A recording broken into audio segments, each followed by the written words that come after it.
Hello and welcome to the War and Peace Fantasy Baseball Podcast for this week. I am Ray Estrada. I am along here with Alex Rudy, who is on vacation in Australia for the next week or so, a little bit longer than a week. But so we are holding it down tonight.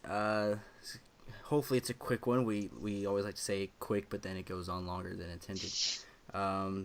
But how is your day going so far? I know you had a long baseball game that didn't quite work out the way you thought it would.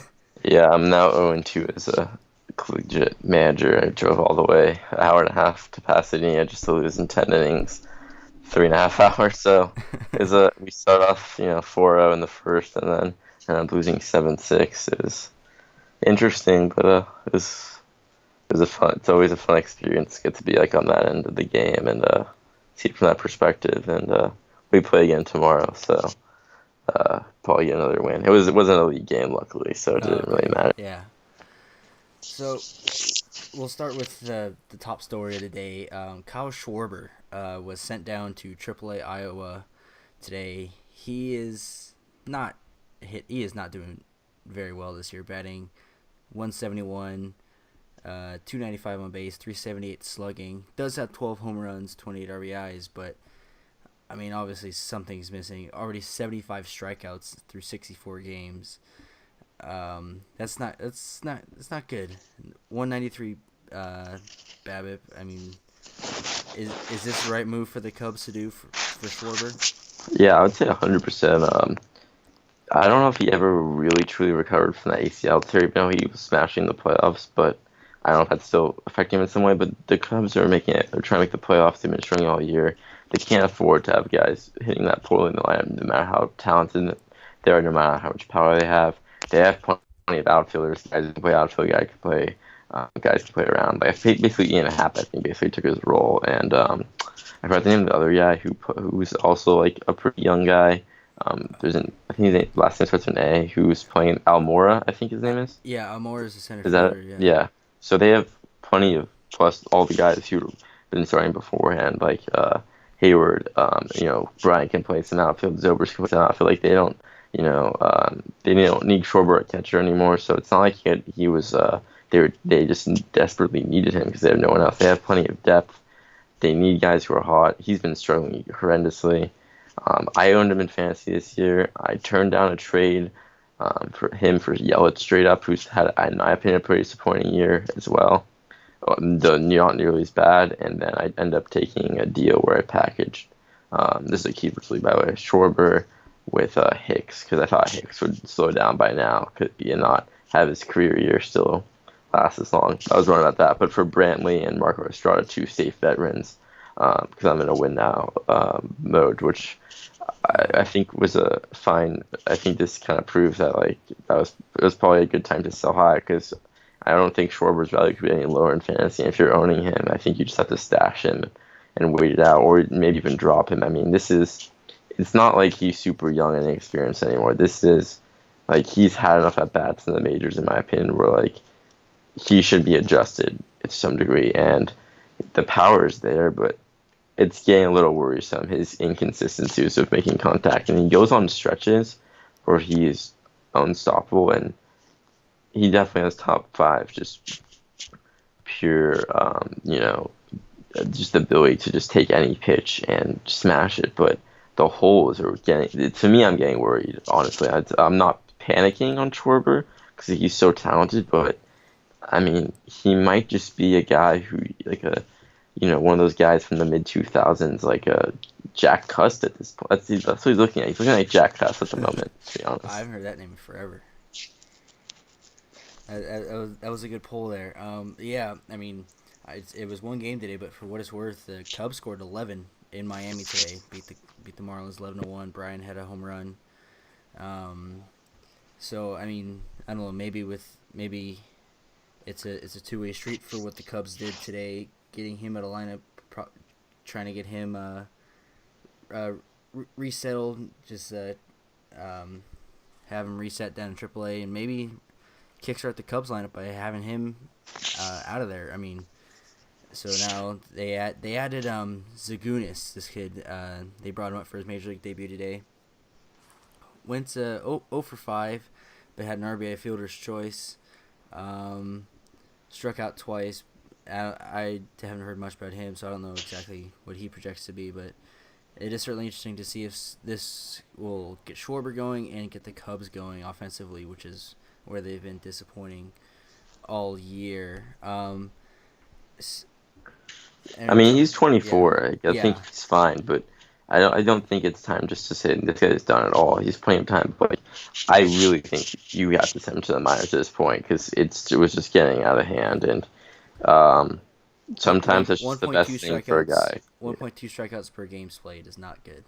Yeah, I think it's just sometimes the best thing you can do is just give a guy, even a guy who seemed to have his role locked down in the majors, just some time to get out of the pressure and get out of the that everyday major league role and just kind of take a breather and just work on his mechanics and his and his approach to the plate. And we've seen it work many times before, so I don't see why he can't bounce back. Yeah. I kind of mentioned this on Monday's podcast. The D-backs played the Rockies in Coors Field. This was a battle of two of the NL West Titans. The D-backs took 2 out of 3, the last 2 out of the 3, and they absolutely pummeled the Rockies in the last 2 games. Yesterday, what was it? Wednesday, they had 10 runs in an inning and won 16-5 on 20 hits. And then today, they destroyed them. Where is that score? They beat them 10-3 on 11 hits. And today was a little bit significant for a guy that we talked about a lot, Antonio Santitella, the guy. Yeah, he gave up. I own him in fantasy as well. Yeah, he gave up 9 earned on 8 hits and 5 innings pitched, 3 walks, 3 strikeouts, 2 home runs. Jeff Hoffman got destroyed yesterday too, and he was one of the other young pitchers who was had been start off the season so hot. And sorry, not to interrupt you, but same thing basically. Yeah, that's okay. So since Senzatella, he went 8 scoreless, May 26 at home against St. Louis. Was that the game that he almost threw the no-hitter? I believe so, but we're wrong. Yeah. He did have one, yeah. That was, yeah. Yeah, so he went 8 scoreless. Since then, he hasn't given up less than 3 runs per start. So coming into today, he was 9-2, but he had a 4.10 ERA coming in today. It ballooned up to 4.79. So it looks like, and he said in June he said 4 starts, 3 of them at home, and 1 at Wrigley. He has an 8.86 ERA in June and 21 innings pitched. So I think it's Coors Field and the league is starting to catch up to Senzatella, don't you think?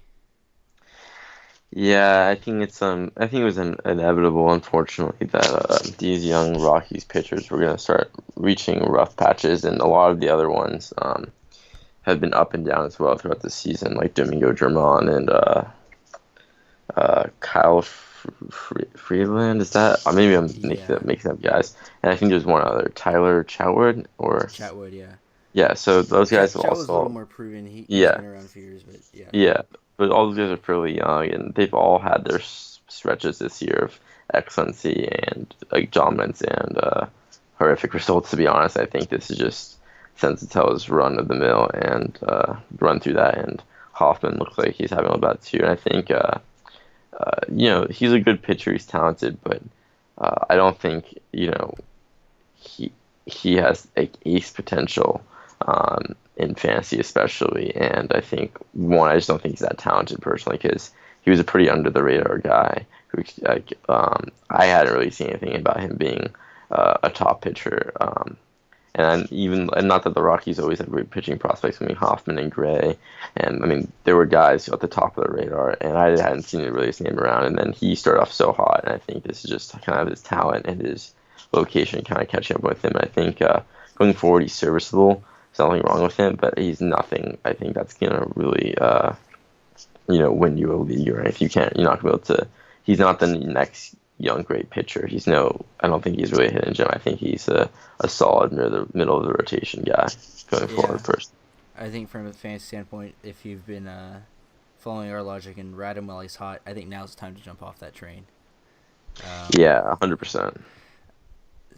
Sticking in the NL West with pitchers, this guy's a little more proven of a pitcher. Johnny Cueto, news came out today, I believe, that he intends to opt out of his contract at the end of the season after just his second year in San Francisco and pursue free agency.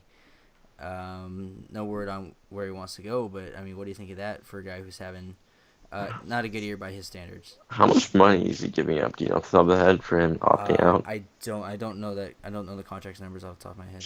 I'll look up the contract right now. But I think he's just kind of just bailing on San Francisco more than anything. I don't think he wants to play on a team that likes to be trending downward this stage in his career, and he's probably very happy that he's getting out of this. But this is his second year, right? So he signed a 6-year, $130 million contract at base salary of $21 million. So he's losing he's giving up about $90 million guaranteed. He's not having a good year particularly at all, and he's definitely noticeably declined and on the downward spiral. I don't really understand that from his perspective, to be honest. I don't think he's going to get $90 million on the open market, or even close to that. I think he'll probably get around 60, 70 at the most. And I think it's a really poor financial decision more than anything on his part. And if he really wants to play for a contender or just ask for a trade, I'm sure a contending team would be really willing to trade like a mid-level prospect for him. And I think the Giants wouldn't mind just getting anything back at this point as long as they're willing to rebuild. I don't know if the Giants are trying to go on a rebuild. They haven't really demonstrated any, incline one way or another, but they're terrible this year. They're not going anywhere at the moment. And yeah, I don't think I really understand that from Quay's perspective at all, to be honest with you. Maybe you have you see something I don't. I'm with you as much as we hate disagreeing on stuff together, but Yeah. that was one piece of advice he left us when he left on vacation. He said, just don't go off agreeing with each other, but Rudy and I often agree, so we're going to agree with each other. But yeah, I mean, Cueto, people are comparing this decision to Greinke when he left the Dodgers. No, not at all. Incomparable. I'll tell you why it's different. They're comparing kind of his age. He's going to be 32. Irrelevant. He's going to be 32 in the offseason, leaving a lot of money, because Greinke left a lot of money, a lot of years. He was a Cy Young candidate when he left. Exactly, but that was going to be my point. It's a lot different because Zach Greinke, arguably should have won the Cy Young in 2015, and then he walked and got a bunch of money from Arizona. That's not what Cueto's doing this year. So I mean, that's why it doesn't make sense. People are saying it's a similar decision to what Greinke did, but you could see why Greinke wanted to do it, because he was going to get a lot of money after that 2015 season. And Cueto, if he keeps up this pace, he's 5-7, 4.42 ERA. So far this year, that's not going to net you anywhere close to what Greinke got, let alone what he has left on his contract. And so maybe if it continues, or he might say, okay, I'll stay, or if he decides to walk, maybe Giants do send him away. There's rumors that the Nationals, always seemingly looking for a closer, might look back at Melanson at Frisco, because I think right now, if you look at the Giants, I think they're... Well, Melanson's been terrible this year, I have to be honest with you. I don't even fantasy as well. But I mean, the Nationals can never seem to... That contract's pretty bad. Here's the thing. The Giants, at the moment, when they won the World Series, there was a lot of homegrown talent that won them the World Series. They had a few names. I believe Beltran might have been on one of those teams. I'm not entirely sure.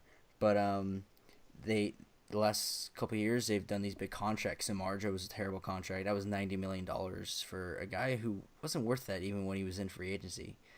They signed Cueto to Yeah, a that big deal, was which you awful could you contract. could justify the Cueto deal because Definitely, he was of great his track record. in Kansas And City. I didn't yeah, think he would decline this fast. I mean, you mean the Greinke comp? I think Greinke was always a tier higher than Cueto. I mean, he's won fucking Cy Young. He's been a Cy Young contender like at least 3 seasons, and was very poor last year, I admit. But now he's got his head back on his shoulders. He's excellent again this year. But Cueto is still like a all-star caliber pitcher for like 5 straight years, even though he only made like 2 or 3 all-star teams somehow.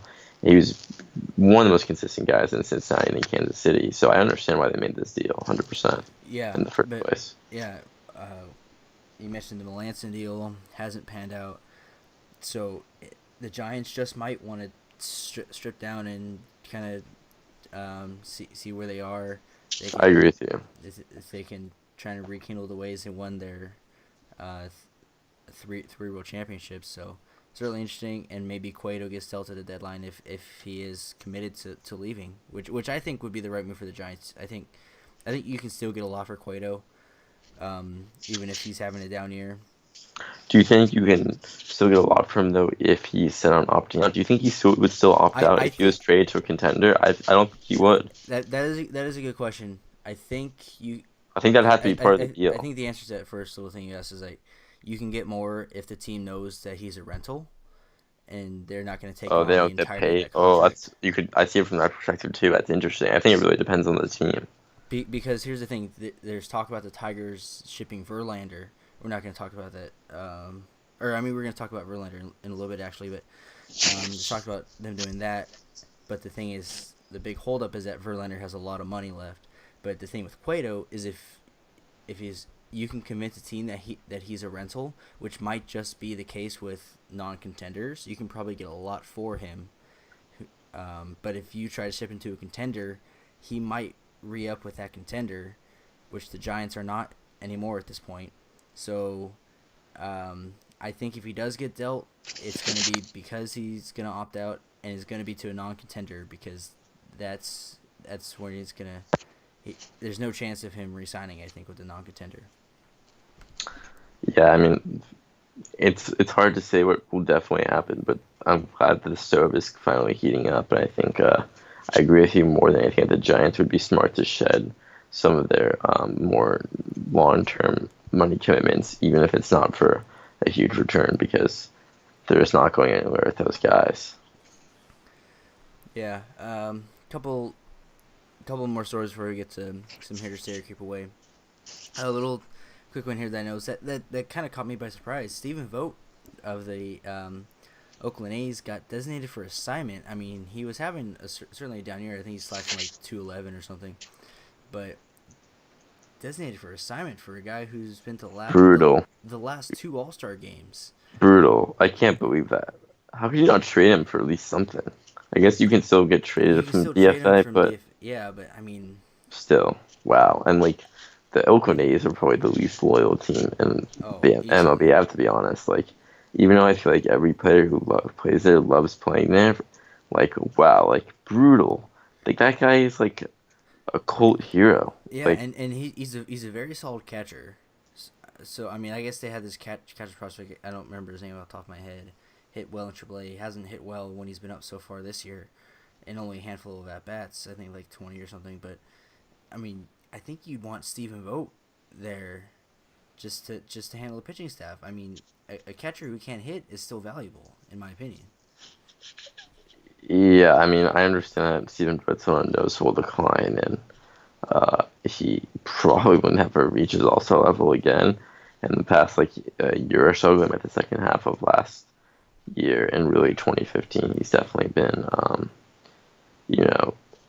you can see that he's not the catcher he was in his prime, but like, it's just brutal to think of a guy who was an All-Star last year to be DFA'd. I mean, it kind of reminds me of Chris Carter getting DFA'd in this spring training when he led the NL in home runs. And I mean, he's definitely a worse player in my opinion than Vogt, just because he literally can't do anything else, and you can only get so much value from a guy who only hits home runs as paradoxical as that may sound. Yeah. So, but you understand what I'm trying to say. So, Yeah, I yeah, I know mean, what you're trying to say. I think, you know, part of me is shocked, but at the same time, if any team was going to do this, it's the A's, and Oh, nothing the 100%. A's do shock me. Like, the A's are just Billy Bean just does what he wants, and you know it.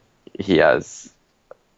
You could make the case that he's proven it works because of all his playoff appearances with low payrolls, and you can also make the case, it only gets you so far because he has never won a World Series. So, but Oakland always is Yeah, interesting, and I'm the curious to the see what A's they'll do is at the weird trade because deadline. the A's are weird because they almost go like, okay, Moneyball. Oh look, Moneyball's working, but it's like, oh, we're in contention. Let's just throw all these guys away. And it's like they keep moneyballing their ways into contention, but then they never sustain that contention because they moneyball their way out of it. It's a very odd organization in Brutal, their decision brutal making. team to be a fan of. I Oh, think it's one of I the know. hardest franchises to have to root for, in my opinion. Um, Yeah. yeah, another Last agreement. yeah. Sorry, Uwe. Another little story that came out. So Freddie Freeman is set to return from, I believe, was it a thumb injury? It was a fractured thumb, I believe.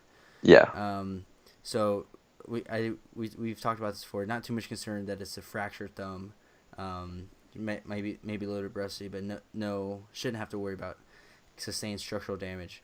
But they acquired Matt Adams from the Cardinals for, I mean, pretty much chump change. I think it's just a prospect or two, and he's been doing pretty well in Atlanta. So the thought is that Freddie Freeman is slated to return pretty much right after the All-Star break. They're thinking about moving him over to third to keep Adams at first. I mean, what do you think of that move? Freeman's a really big dude. He's about as big as I think you can get to play at third. I know like Chris Bryant is somewhat similar in size. He might weigh a little bit less, and he plays pretty solid third base. So if he can handle it defensively, I mean, go for it. I mean, keep those guys both in the lineup. But I don't know if Freeman's ever played third base at any professional level. I think, as far as I know, he's always been a first baseman. Maybe he has some experience because I'd be shocked if they just moved him there for none. And if you can do it, I mean, I love it. It'd be great for fantasy. Obviously, you got a guy like Freeman's caliber, having multi-positional eligibility. Um, I really doubt they'll force it if he can't handle the position. I'm sure they'll find another way to get them both in the lineup, or maybe even deal Adams again at the deadline if they want to be really cruel.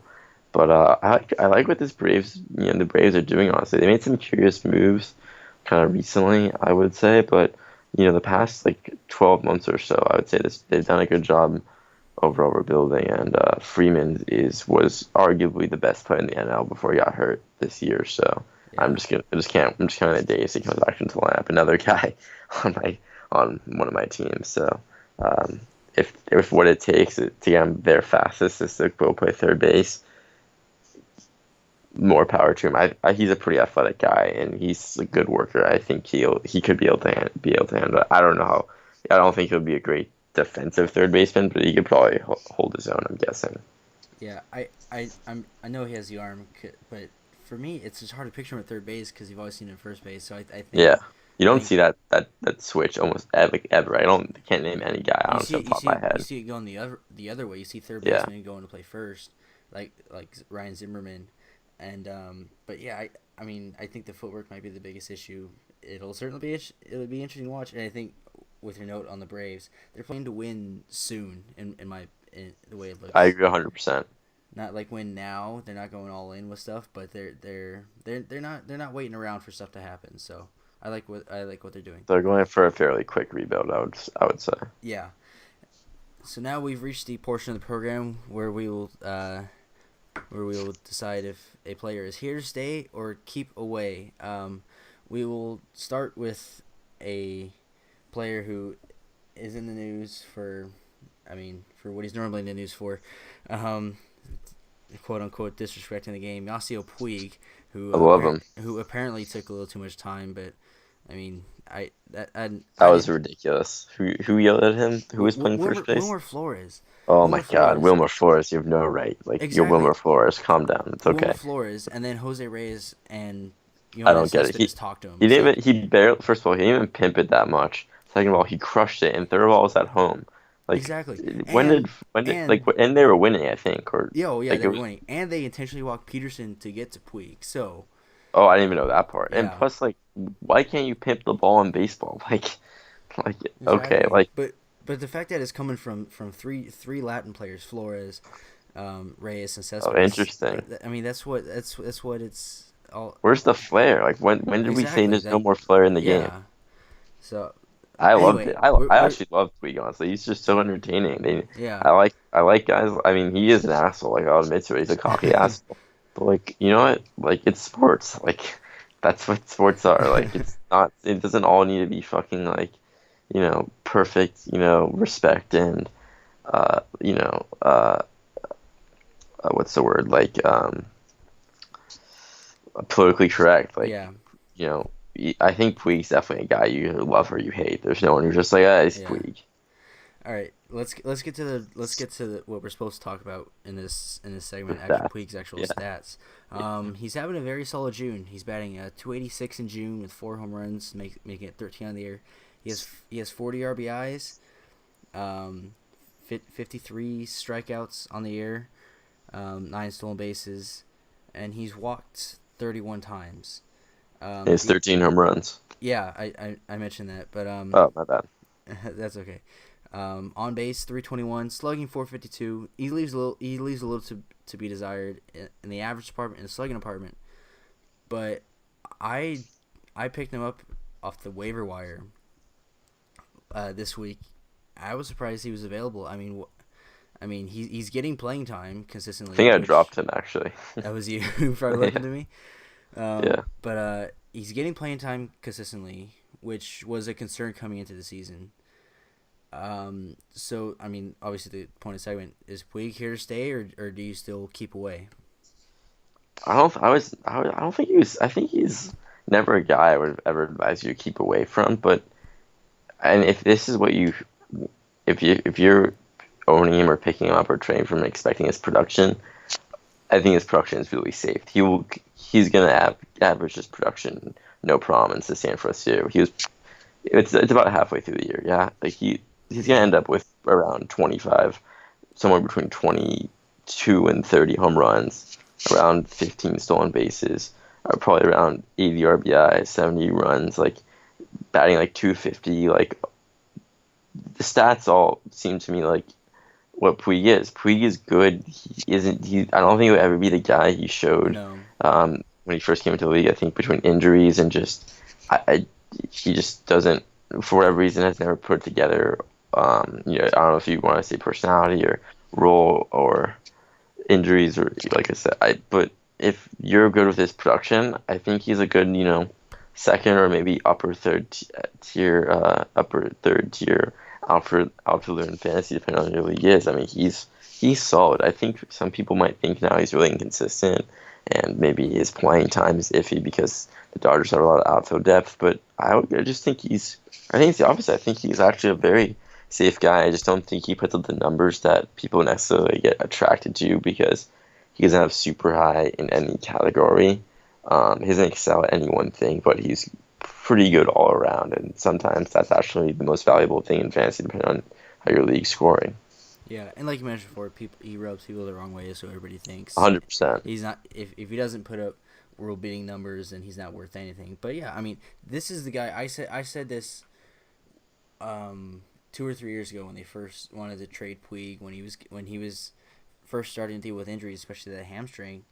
People were complaining, "Oh, we gotta get Puig out of here. He sucks. He's not what he was when he came up." And this is what I project him to be: around 20 home runs, about 70, 80 RBIs, and I think I projected a little more on the average. But this is the guy that Puig is. When he leveled out, he took the league by storm. Pitchers figured him out. He's adjusted very well. I remember you could throw a slider outside to Puig anytime and he'd swing at it. Now he's got very good plate discipline. He's toned down a lot of his play, especially throws. Granted, when he makes throws, they're majestic, but he's not sailing cutoff men like he was. So he's toned it down. He's figured pretty much most of it out. I mean, he still does things every once in a while. The middle fingers, but I like that. But this is what he is. So I think he is streaky at times. So I don't think I mean you dropped him, But my advice is, I picked up Ian Happ for him, so I was kind of looking more long yeah, term. I don't think Puig has a particularly a ton of upside left in him, but I think he's good. Like I kind of gave up on winning this season. I think we're pretty close in the standings. I was just kind of trying to, but don't get me wrong. I think he's very solid in fantasy. Um, we should have dropped someone else. To be honest, I'll admit. He's good. Like yeah, he's not great, but like he's he's.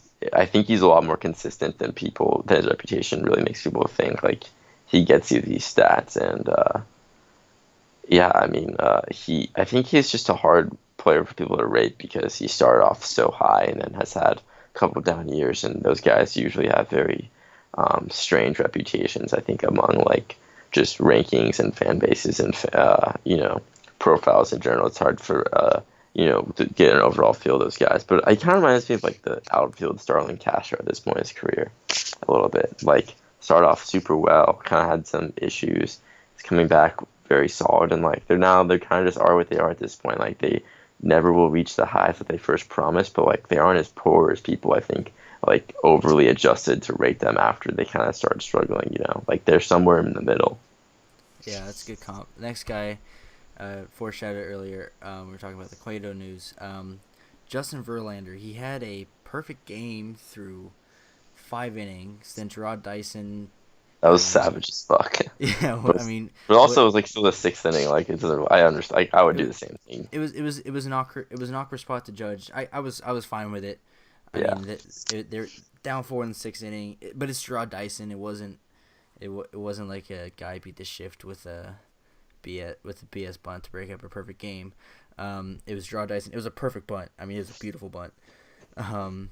It was like the ninth inning. I would probably have an issue with it, but like that was like pretty. Like that was so pretty. Like and that was in the middle of the game. Like who cares? Comeback.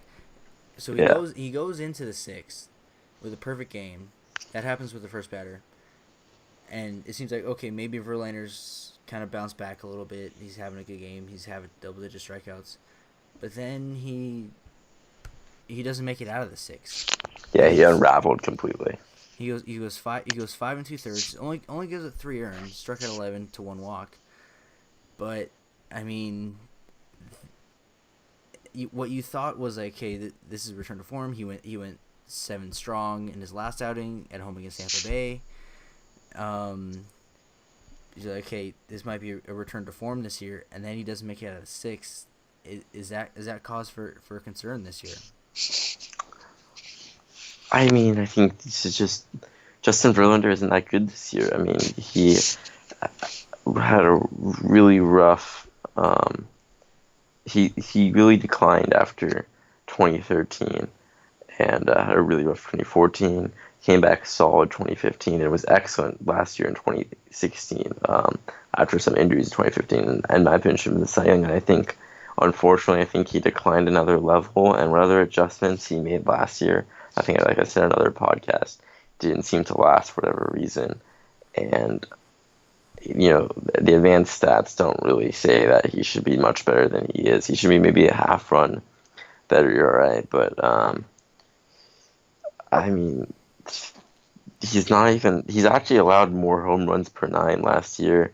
His BABIP is like 300, which is half a point higher than last year's, which to me just says either last year was getting pretty lucky, and or he just declined this year because 300 is nothing like particularly like noteworthy. It's pretty average for a pitcher. And then his Ks are down, his strikeouts are net down, his walks are up.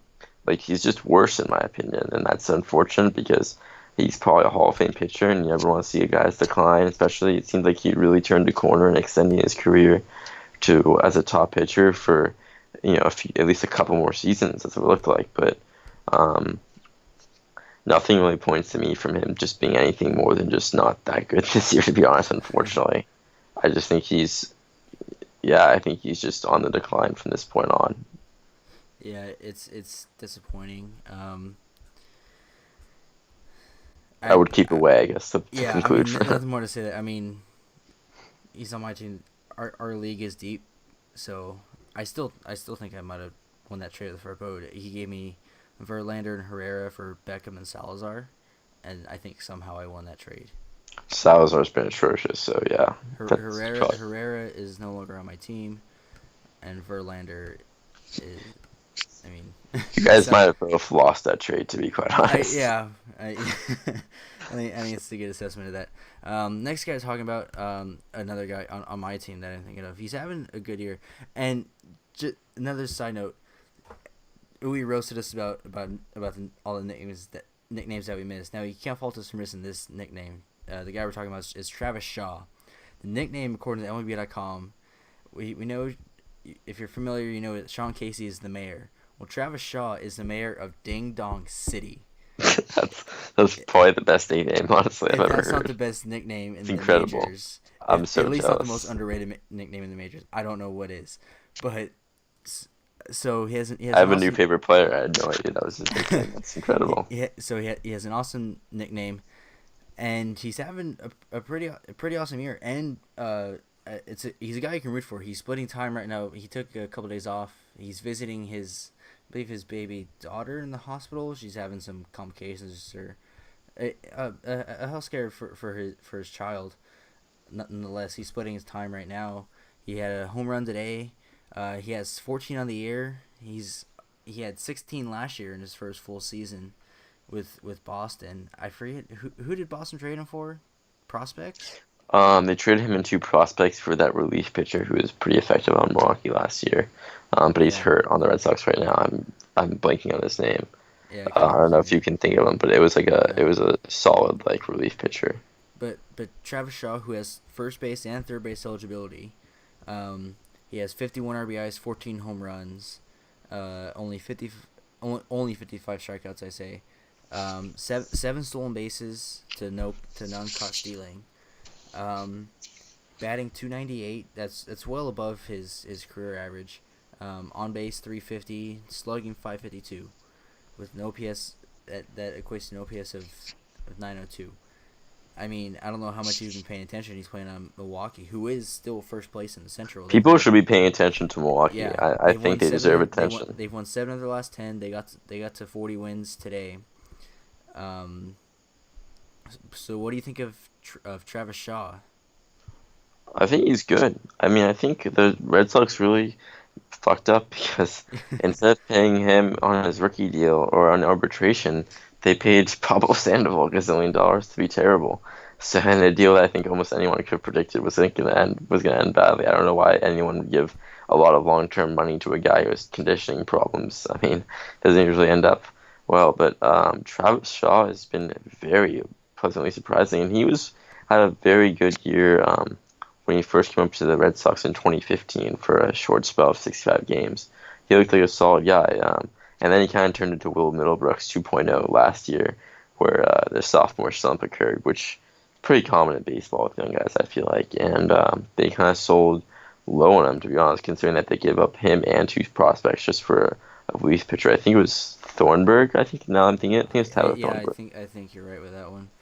And who's good, but just to go off the stats, like all the stats you said have been very effective. His BABIP's actually higher than his batting average, so he's actually a little bit unlucky. And the main thing that stands out to me why he's so much better this year, or not so much better, but just stand out, is his ISO power is up a lot from last year, though not that much higher than his 2015 season, only about a quarter of a point, but it's like 60.6 up from 2016, which is a pretty huge jump. And then his home runs to fly ball is also another career high.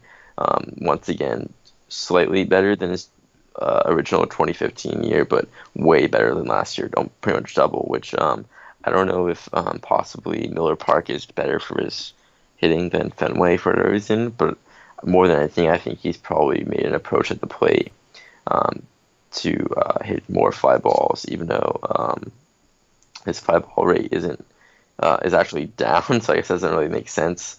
But there has to be some mechanical adjustment somewhere that he's made, because the power is definitely up, and that's made him a significantly valuable hitter this year.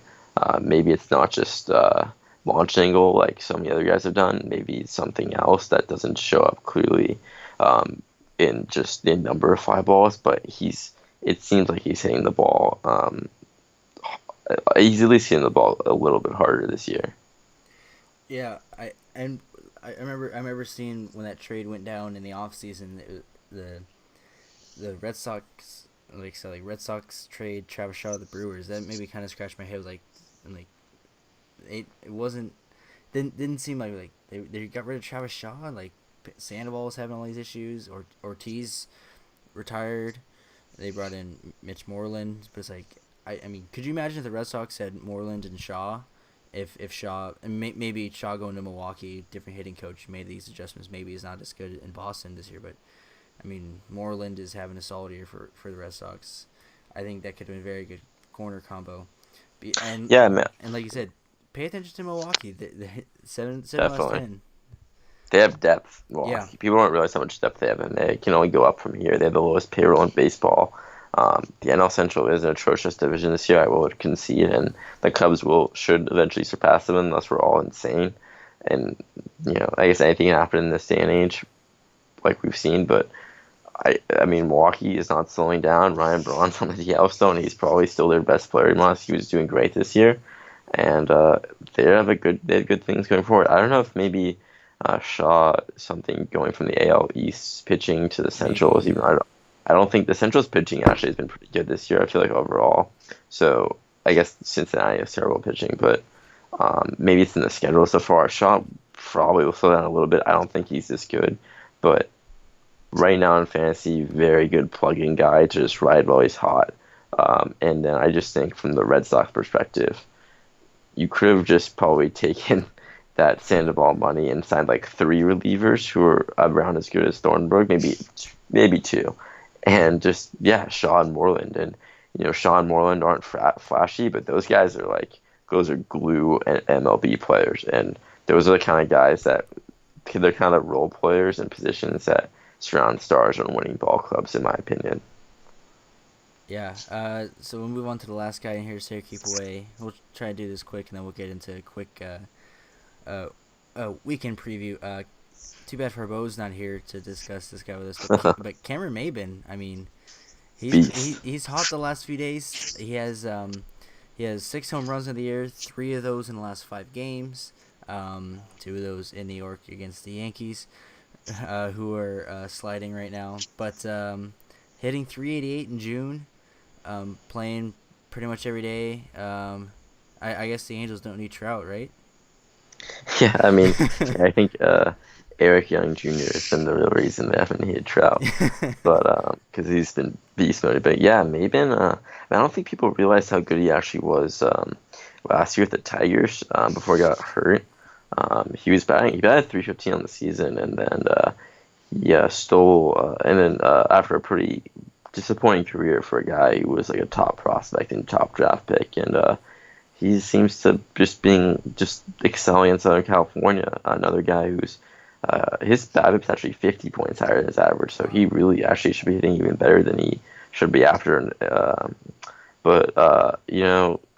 He's always been talented, and I think in baseball you really see guys who struggle for years and years and years. There's no doubt there's those guys who just figure it out eventually. It seems like this is the year of just kind of failed former top touted young players just kind of finally getting it together, and Babin's just another guy. Is just a stolen base machine.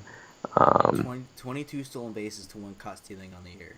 Yeah, unbelievable. And I mean, this is definitely his career season, and I don't see any reason for him to slow down. He's always been talented as long as he's made the adjustments necessary to just make good contact. He should be good. He's not great, but in a category league, he's a great stolen base guy. Yeah, stolen base and on base, he ballooned by a couple of months of 400 plus on base percentage. He's on base .387 this year, slugging .442. That's boosted by a .673 mark so far in June, but he's worth to keep around because of those stolen bases. I mean, He's one of those under the radar guys. I mean, I think we tried to talk about this earlier in the year. The speed guys who aren't worth much else. We kind of forgot about Cameron Maben. Yeah. But yeah, He's like the new Rajai Davis, I feel like. that is a good comp, and Uwe is continuing to fume as he listens to this with our agreements. But so really quickly, because again, like I predicted earlier, we went longer than what we would want as a quick one. But we'll do a quick weekend preview. We'll kind of do what when we did our last podcast together. Just give me, like you said with Washington Mets one, you said one word. Give me one word for each of these matchups. I don't know if you have any one word and one guy to watch in these matchups. We'll start with the Rockies at the Dodgers. Rockies coming off a two games getting shellacked by the Diamondbacks up in Coors, losing 2 out of 3 in that series. Now they go home. Now they go to Dodger Stadium, face the Dodgers. Alex Wood, Kershaw, and so they'll face a combination of Wood, Kershaw, and McCarthy. So one word and one guy to watch in that series. I would say spectacular. This is 100% the series to watch, and this might be the best series of the season so far because even though the Colorado's a bit cold, they still have Arenado, who had that unbelievable Father's Day game when he hit for the cycle and won the game with a home run, I think. And they're just, I think they're a really exciting team to watch regardless, just because they have so many, guys who can just make something happen. And then the Dodgers, I think you could really make the case going forward. Might be the best team in baseball this year. I know their record doesn't necessarily support that compared to Houston, but I don't know. I mean, you're a Dodgers fan. Maybe you probably see it even more than I do. There's just something about this team that kind of feels right for me. They feel like if they're just like, to me, I just feel they seem like they just have a lot of chemistry, and Dave Roberts is really, really, really took them to a level that Mattingly never could. And Kershaw's not even having a Kershaw year, but they've had injuries and struggles, but here and there. But I mean, I don't know. It feels right for me. This feels like their year for me. And then the player to watch has to be Bellinger, even if you can name a million guys in the series. But Seager too. But oh my, Bellinger's just. I know we always talk about him, but I mean, I don't know how else you can name anyone else but that. Yeah. So, moving quickly on to the next one. I mean, again, I agree with everything you said. One thing I'll add for the Dodgers thing is you mentioned chemistry. It's depth. I mean, it's. They have so much depth. They've amazing depth. They made that Forsythe trade, and Forsythe isn't playing every day necessarily because Chris Taylor's hitting, Chase Utley's hitting. I mean, Austin Barnes has big hits every once in a while. Everybody is playing well. The rotation finally has some good depth to it. The bullpen is performing like it should. So they still have guys like Urias and Trey and Thompson, like in the minors, who they can. Yeah, Urias is dealing with a shoulder issue right now. Hopefully, it's nothing too serious. But I'm not to go on too much of a tangent, but everybody's like, "Oh, are the Rockies the new favorites in the NL?" And everybody's like, "No, they're like, I still think it's the Nationals." Like, the aren't the Dodgers the favorite at this point? They have to be. They're the best team. They're the best team in the NL. They have no clear weakness. Exactly. They came within 2 wins of the World Series last year. The Nationals haven't proven anything in the playoffs to warrant them being a you would call them a favorite ahead of the Dodgers. And the thing is, like they see best offense in baseball pretty much. Yeah. A very good rotation, a very shoddy bullpen. Yeah. But if the Nationals were really that good, they would have the best record in the NL, beating up on other teams. But the Dodgers have the best record in the NL, with the 2 next best teams in the NL right behind them. So yeah, that's my little tangent on East Coast bias and stuff. I agree 100%. The only thing that kind of strikes me a little bit, not to extend the tangent too long, but the Dodgers don't really have that clear number 2 in the rotation, I feel like. And for the playoffs, you ideally want to, guys who can just hand the ball to and just not really be worried about it. And like as good as McCarthy and Alex would have been this year, they're kind of inconsistent career guys. I just don't know if they, like the National example, have like Strasburg and Scherzer, you can really bet on those guys, but at the same time, I think every team in the NL this year have pretty big weaknesses. Somewhere or another, no team is all around perfect. So I don't think that's enough for the weakness for the Dodgers to not be considered the top team in the NL at the moment, because every other, the Rockies, the Diamondbacks, the Cubs, the Nationals, they all have their own just as, possibly destructive of a weakness individually as well. Yeah. So yeah, moving quickly on. I say quickly, it wasn't that quick, but Feels quick. The next series, the Rangers visit the Yankees. So now this falls back into your area of expertise. The Rangers are not having a particularly good year. The Yankees on a slide. Terrible. Their pitching is a disaster at the moment. Disaster. Texas has had some good offensive games. They rocked Stroman earlier today in Arlington, but so again, kind of your one word for the series and a player to watch in this series. My one word would be okay. I'm gonna kind of hype him, but it's like high scoring, and there's gonna be a ton of runs scored because except for Darvish. Yeah, runs. Except for Darvish. Darvish is really the only guaranteed pitching quantity in this game and this series, except for I guess like Chapman and Betances. But the Yankees don't even maintain the lead long enough in the game at the moment that they can even get the ball. Darvish versus Tanaka. That's going to be a disaster for the Yankees. He's not going to give up 20 runs. The Yankees. I think me and my dad have been saying the entire time this year, there's just no way it lasts because their pitching just isn't this talented. And then I started to believe because they just kept on winning. I was like, maybe these guys are overperforming. And then this finally slapped me back in the face. It's reality because I was always saying that their non-setup and closing relief pitchers were not dependable at all. They're off. They're even worse now. They've just been horrendous. And the Yankees can't even get the ball to like the guys like Warren or Betances or Chapman was hurt, and that really killed them. It was really evident because they just their sixth and seventh inning guys are disasters, and Clippard can't pitch in high leverage, and they have no starter who goes deep in the game, and it doesn't really matter how many runs they score. They just don't have the pitching at the moment, and they really might not make the playoffs at this point. I'm not trying to be overreactionary, and I'm not. I know you said one word. First.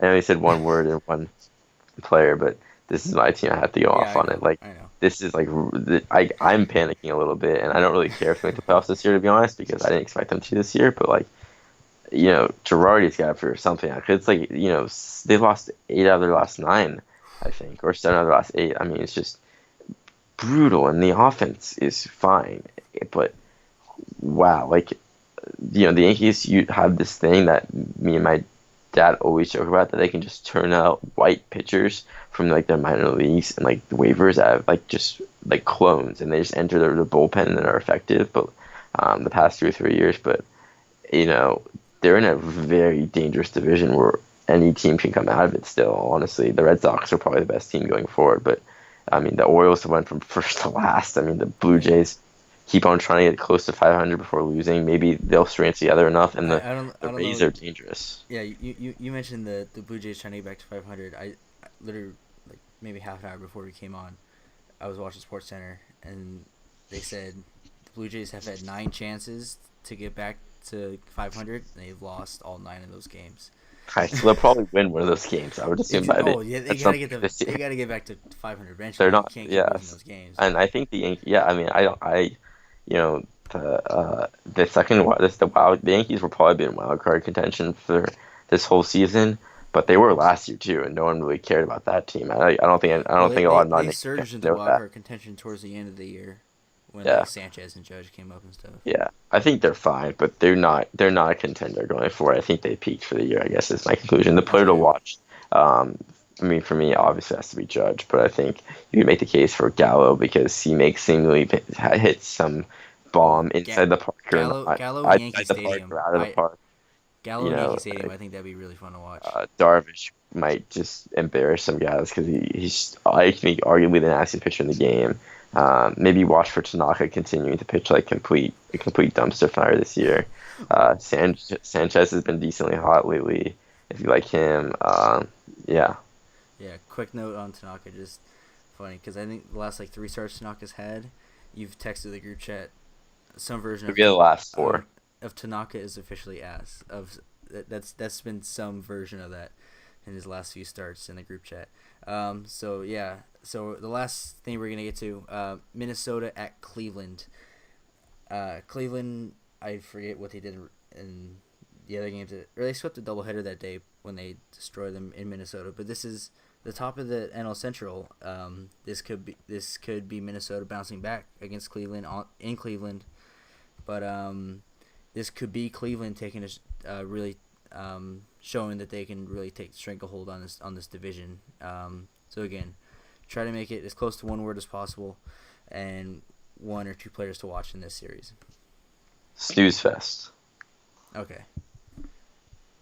Who cares about the NL Central? I'm just gonna go with a hot take right here. Does anyone really care about the NL Central? Am I the only one who's the AL Central? I'm an idiot. Does anyone? I'm just so bored by AL Central. Why are the Indians even near the Twins?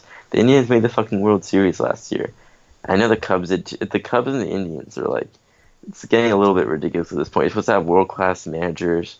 You both have plenty of stars, and the amount of underperforming is like hard to believe at this point. And I really don't think this Twins team is good. Their rotation is awful. I don't care how good Jose Barrios is. The rest of the rotation is just garbage. Irvin Santana is finally coming back to earth.